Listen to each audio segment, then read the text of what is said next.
How does a company with thousands of stores lose to one with none? In 2000, Blockbuster stood at the top of the entertainment world while Netflix stood at its doorstep, asking for a chance. What Blockbuster didn't know then would soon change how the world watched movies, and why didn't they see it coming? At the turn of the 21st century, Blockbuster stood at the peak of its power. Its blue and yellow stores were everywhere on suburban street corners, in shopping malls, and near college campuses. On Friday nights, families lined up to rent the latest movies, and the brand had become deeply embedded in American culture. To rent a movie was, for many people, synonymous with going to Blockbuster. With more than 9,000 stores worldwide and billions of dollars in annual revenue, Blockbuster appeared untouchable. Yet, within a single decade, this giant of home entertainment would collapse. The company that once dominated movie rentals would declare bankruptcy, shutter almost all its stores, and become a symbol of corporate failure in the face of innovation. At the center of this story is one of the most famous what-if moments in modern business history: Blockbuster's decision not to buy Netflix. This story is often summarized simply: Blockbuster laughed at Netflix and paid the price. But the real story is more complex, involving strategic blind spots, internal conflicts, market pressures, and a rapidly changing technological landscape. At the heart of it all was Blockbuster CEO John Antioco, a leader who both tried to modernize the company and became forever associated with one of the most consequential missed opportunities in business history. To understand Blockbuster's decision, it is important to understand the world as it existed in the late 1990s.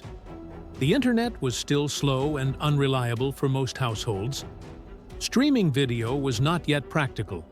DVDs were only beginning to replace VHS tapes, and the idea of watching movies online felt futuristic, even unrealistic. Blockbuster's business model was straightforward and immensely profitable. Customers visited physical stores, rented movies, and returned them a few days later. A major source of revenue came from late fees, which customers often disliked but reliably paid. The company's scale gave it enormous leverage with movie studios, allowing it to stock new releases in massive quantities and outcompete smaller rental stores. In this environment, Blockbuster had every reason to feel confident. It had brand recognition, infrastructure, and cash flow advantages that most startups could only dream of. Netflix, by contrast, was a tiny and struggling company in its early years. Founded in 1997 by Reed Hastings and Mark Randolph, Netflix initially experimented with DVD rentals by mail. Customers ordered movies online, received them through the postal service, and mailed them back in prepaid envelopes. The concept was unusual, and at first, it was not especially successful.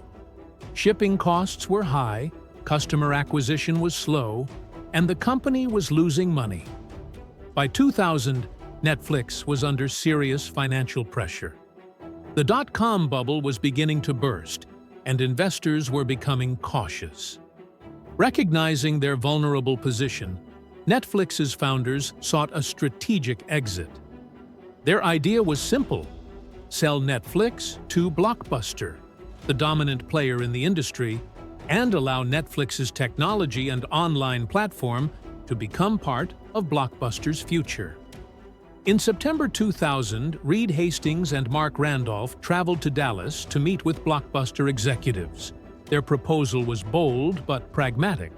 Netflix offered to sell itself to Blockbuster for approximately $50 million. In addition, the founders proposed that Netflix would run Blockbuster's online rental operation, while Blockbuster would continue to dominate physical retail. From Netflix's perspective, the deal made sense. Blockbuster would gain an established online platform, early expertise in digital distribution, and a foothold in what Netflix believed was the future of entertainment. Netflix, in turn, would survive and scale under the protection of a powerful parent company. From Blockbuster's perspective, however, the proposal seemed unconvincing. Netflix was losing money, had a small customer base, and operated in a niche market. Mail-order DVD rental appeared slow and inconvenient compared to walking into a store and leaving with a movie in hand. According to Netflix's founders, the meeting was awkward and discouraging. They felt their proposal was not taken seriously, and the tone suggested skepticism, if not outright dismissal.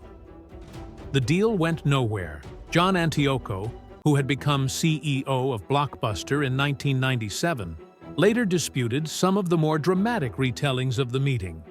He argued that Netflix's offer was informal and that Blockbuster did not view it as a serious acquisition opportunity at the time.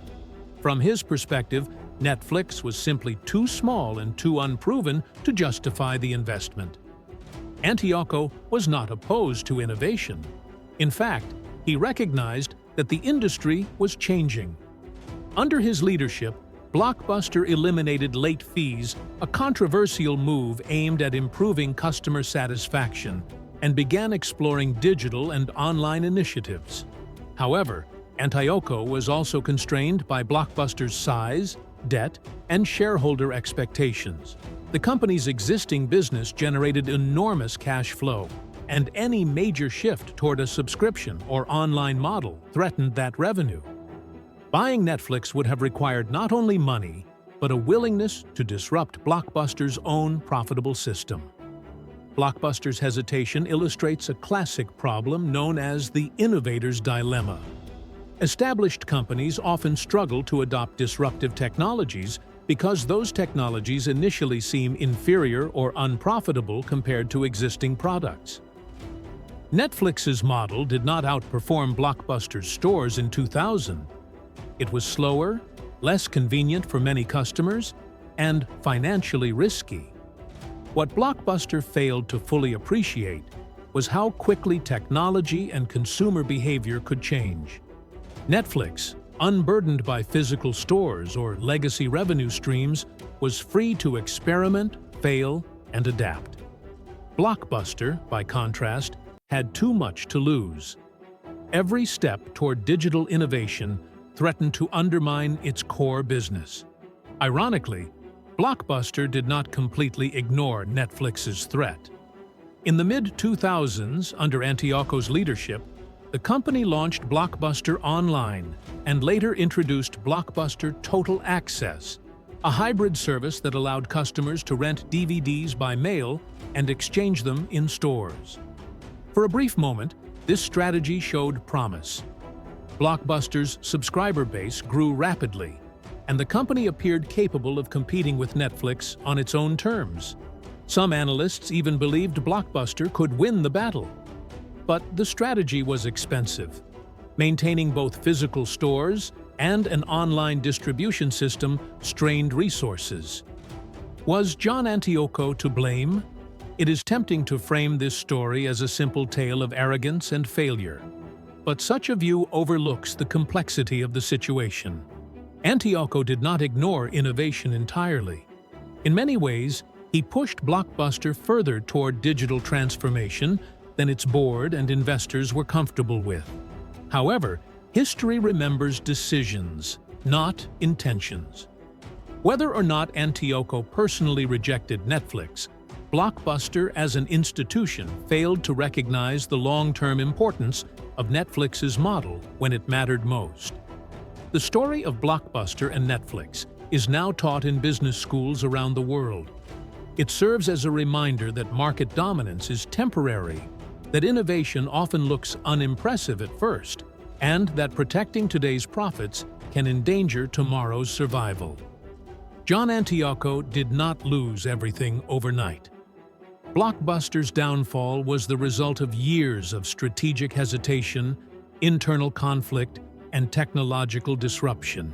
But the moment Netflix walked into Blockbuster's headquarters in 2000 has come to symbolize the cost of underestimating change. In the end, Blockbuster did not fail because Netflix succeeded. Netflix succeeded because it embraced the future that Blockbuster could not fully commit to, and history made its choice. If stories of power, innovation, and missed opportunities fascinate you, subscribe to the channel because the next big lesson in history is already unfolding.